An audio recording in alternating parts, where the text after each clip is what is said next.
নমস্কার, আদাব। আমি রফিক শেখ, ওয়েস্ট বেঙ্গল ইন্ডিয়া থেকে বলছি, পার্ট অফ ওয়ান প্যাসিভ। আমি ওয়ান প্যাসিভের এক গর্বিত ফাউন্ডার। সর্বপ্রথমে জানাই আমাদের সিও মুখার্জি স্যারকে অসংখ্য অসংখ্য ধন্যবাদ।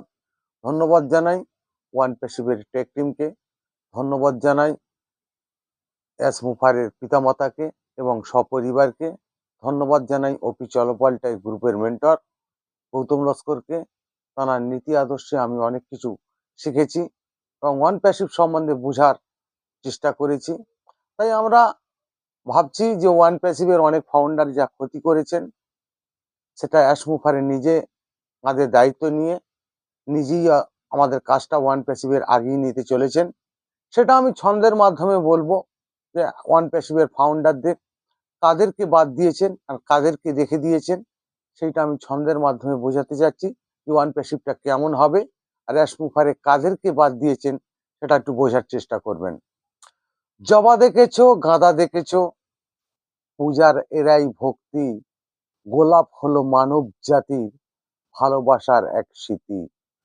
অনেক ফুল আছেই কিন্তু হরেক রকম দেখতে, পূজাতে এরা কাজে লাগে না ফুলের মতোই দেখতে।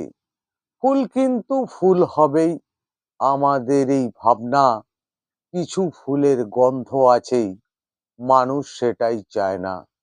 শিমুল ফুল ফুটবে যখন দেখতে লাগেই ভালো, কোনো দিন ওই ফুলটি মন্দিরে নাহি গেল।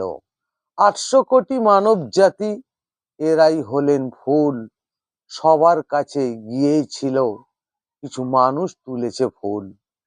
মুখার্জি হাসতে হাসতে এই কথাটাই বলছে, ৮০০ কোটি ফুলের গাছেই ১৪ লক্ষ ফুটেছে। ১৪ লক্ষ ফুলের কিন্তু ৮০০ কোটি ডিমান্ড। যে দেশেতে থাকবে তুমি হীরের একটি বিমান।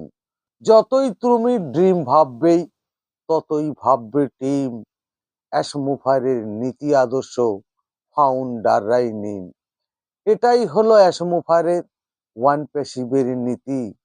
অনেক ফুল ফেলে দিয়েছে, পূজায় করেছে ক্ষতি। মুখার্জি ধন্যবাদ। ওয়ান প্যাসিভ জিন্দাবাদ। আপনাদের যদি ভালো লেগে থাকে লাইক, কমেন্ট, শেয়ার করুন। ধন্যবাদ।